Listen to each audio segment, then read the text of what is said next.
다 함께 기도하심으로 11월 25일 화요일 매일 예배 시작하겠습니다. 기도합니다.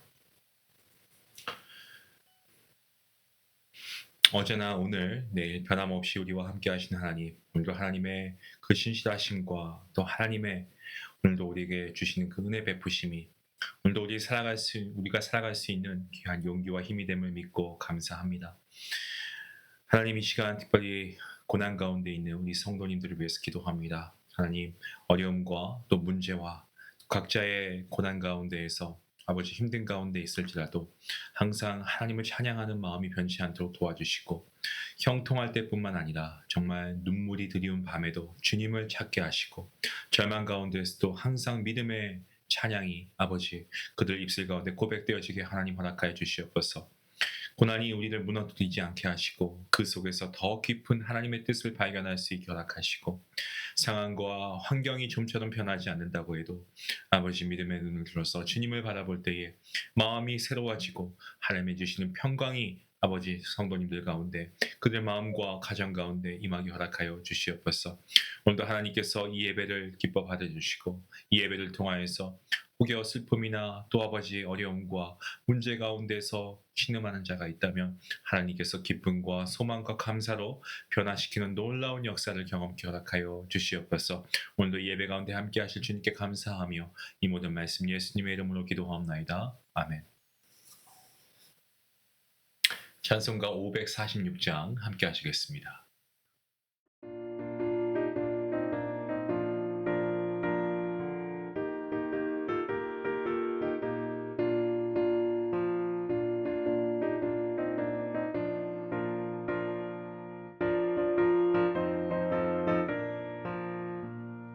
주님 약속하신 말씀 위에서 영원토록 주를 찬송하리라. 소리 높여 주께 영광 돌리며 약속 믿고 굳게 서리라. 굳게 서리 영원하신 말씀 위에 굳게 서리. 말씀 위에 그 말씀 위에 굳게 서리라. 주님 약속하신 말씀 위에서 세상 염려 내게 엄습할 때에 용감하게 힘써 싸워 이기며 약속 믿고 굳게 서리라. 굳게 서리 영원하신 말씀 위에 굳게 서리. 말씀 위에 서리 그 말씀 위에 굳게 서리라.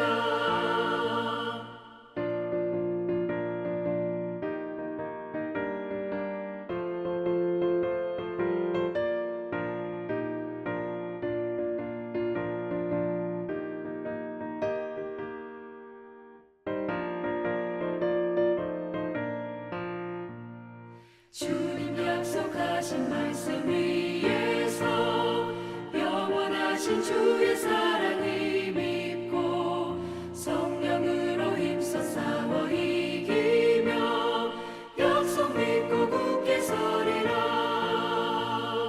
굳게 서리 영원하신 말씀 위에 굳게 서리. 말씀 위에 서리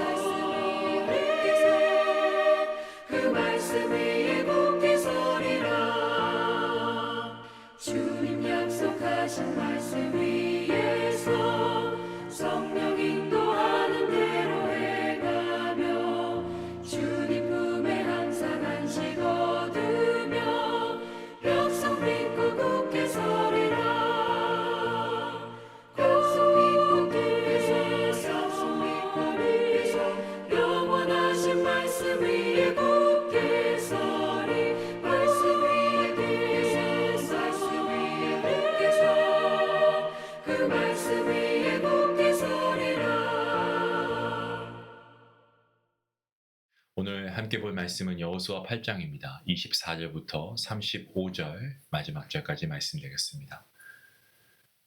평소와 동일하게 함께 말씀을 읽도록 하겠습니다. 함께 봅니다. 이스라엘이 자기들을 광야로 추격하던 모든 아이 주민을 들에서 죽이되 그들을 다 칼날에 엎드러지게 하여 진멸하기를 마치고 온 이스라엘이 아이로 돌아와서 칼날로 죽이매 그날에 엎드러진 아이 사람들은 남녀가 모두 12,000명이라. 아이 주민들을 진멸하여 바치게까지 여호수아가 단창을 잡아 든 손을 거두지 아니하였고 오직 그 성읍의 가축과 노력한 것은 여호와께서 여호수아에게 명령하신 대로 이스라엘이 탈취하였더라. 이에 여호수아가 아이를 불살라 그것으로 영원한 무더기를 만들었더니 오늘까지 황폐하였으며 그가 또 아이 왕을 저녁 때까지 나무에 달았다가 해질 때에 명령하여 그의 시체를 나무에서 내려 그 성문 어귀에 던지고 그 위에 돌로 큰 무더기를 쌓았더니 그것이 오늘까지 있더라. 그때 여호수아가 이스라엘의 하나님 여호와를 위하여 에발산에 한 제단을 쌓았으니 이는 여호와의 종 모세가 이스라엘 자손에게 명령한 것과 모세의 율법책에 기록된 대로 쇠 연장으로 다듬지 아니한 새 돌로 만든 제단이라. 무리가 여호와께 번제물과 화목제물을 그 위에 드렸으며 여호수아가 거기서 모세가 기록한 율법을 이스라엘 자손의 목전에서 그 돌에 기록하매 온 이스라엘과 그 장로들과 관리들과 재판장들과 본토인뿐 아니라 이방인까지 여호와의 언약궤를 맨 레위 사람 제사장들 앞에서 궤의 좌우에 서되 절반은 그리심산 앞에 절반은 에벨산 앞에 섰으니 이는 전에 여호와의 종 모세가 이스라엘 백성에게 축복하라고 명령한 대로 함이라. 그 후에 여호수아가 율법책에 기록된 모든 것대로 축복과 저주하는 율법의 모든 말씀을 낭독하였으니 모세가 명령한 것은 여호수아가 이스라엘 온 회중과 여자들과 아이와 그들 중에 동행하는 거류민들 앞에서 낭독하지 아니한 말이 하나도 없었더라. 아멘. 아멘. 이스라엘 백성들 아이성에서의 실패와 패배를 통해서 하나님께로부터 아주 분명하고도 강한 그러한 교훈을 받았습니다. 이스라엘 백성들이 가장 하찮게 여겼던 그 작은 성에서의 굴욕적인 패배는요, 한 사람의 죄에서 비롯된 것임을 우리는 말씀을 통해 알게 됩니다. 공동체의 한 사람, 이 아간의 탐욕과 불순종이 전쟁 전체의 실패를 가져왔습니다. 하나님께서는 작은 죄를 그대로 두지 않으시고 이스라엘에게 잠시 승리의 기쁨을 멈추게 하심으로 그들의 마음을 깨우치셨습니다. 제가 학생 시절에 아마 중학생이었던 것을 기억합니다. 중학생 시절에 몇몇 학생이 수업 시간에 계속 떠드는 겁니다. 그로 인해서 이 반 전체가 벌을 받았던 기억이 있습니다. 하필 또 그때 담임 선생님이 그 학주라고 하죠. 그래서 아주 무서웠던 그 학주 선생님이 저희 담임 선생님이셨는데 더 이상의 자비는 없다라고 말씀하시더니 그날 저희 모든 반 학생들이 아주 큰 체벌을 받았던 적을 기억합니다.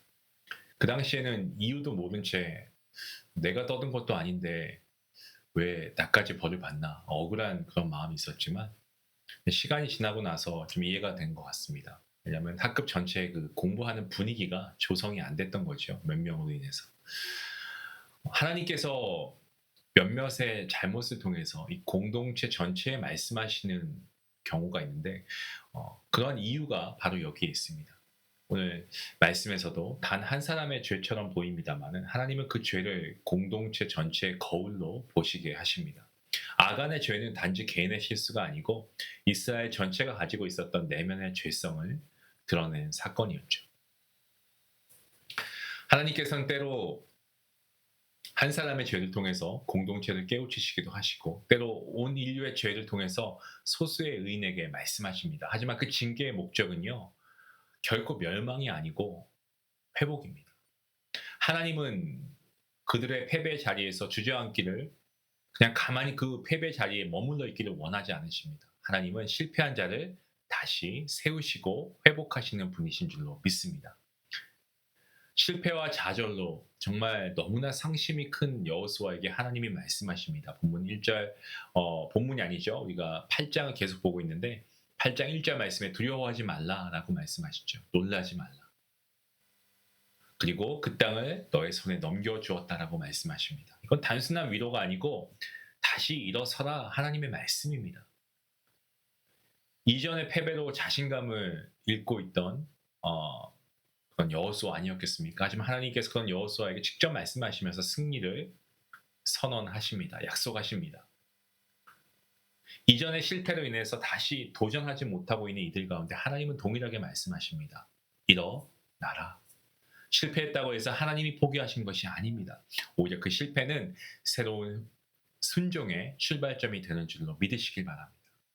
중요한 것은 실패의 어떤 그 크기가 아니고 그 실패 후에 다시 하나님께 돌아가는 순종하는 태도입니다.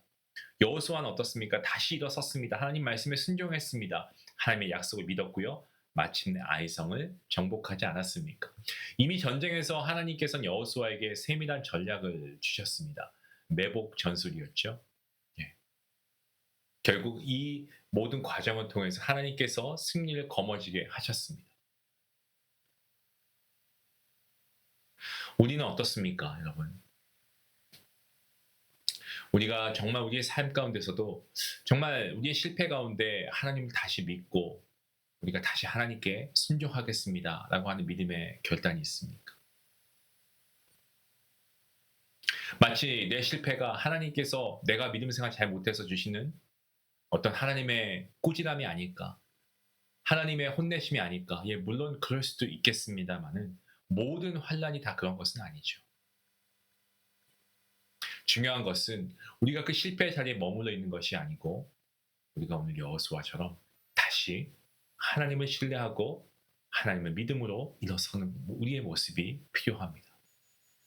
하나님이 때로는 심판하실 때가 있습니다. 예.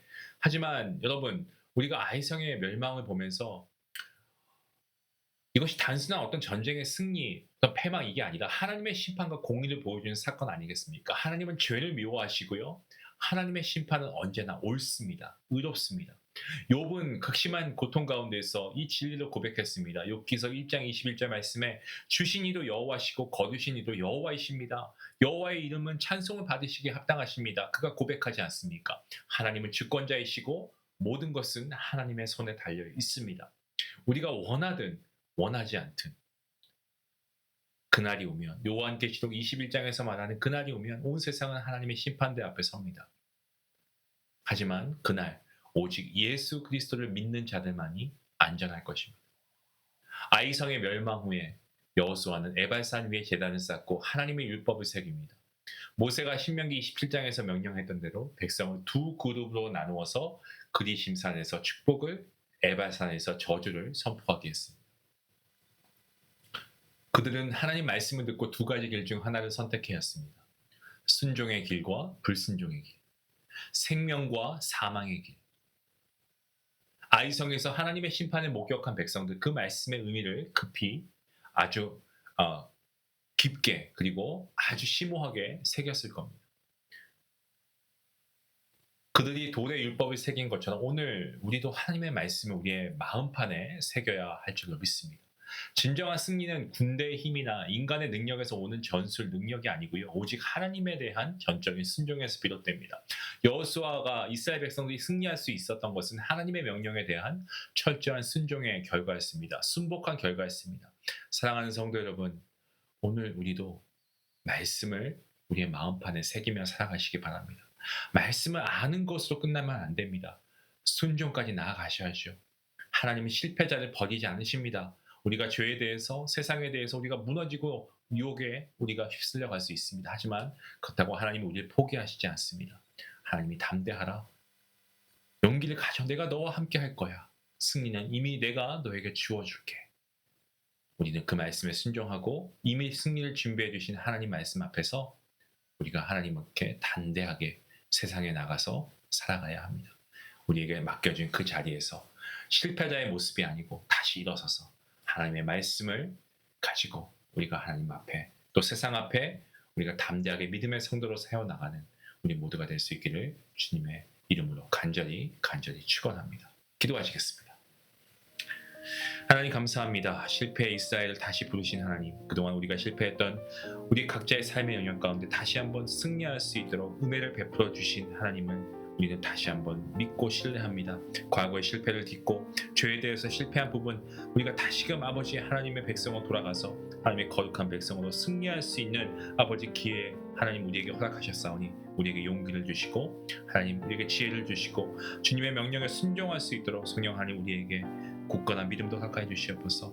심판의 하나님을 우리가 기억하며 정말 선택의 순간마다 정말 우리가 주님 순종의 믿음을 우리가 세워나가게 허락하여 주시옵소서. 아버지 또한 우리의 가슴에 오늘도 주님의 말씀으로 새겨지는 이 말씀을 가지고 오늘도 우리가 살아갈 수 있는 힘과 능력을 더하여 주시옵소서. 감사하며 예수님의 이름으로 기도하옵나이다. 아멘. 여러분 실패를 두려워하지 마시고 하나님 말씀에 다시 돌아가시고 그 말씀에 순종하십시오.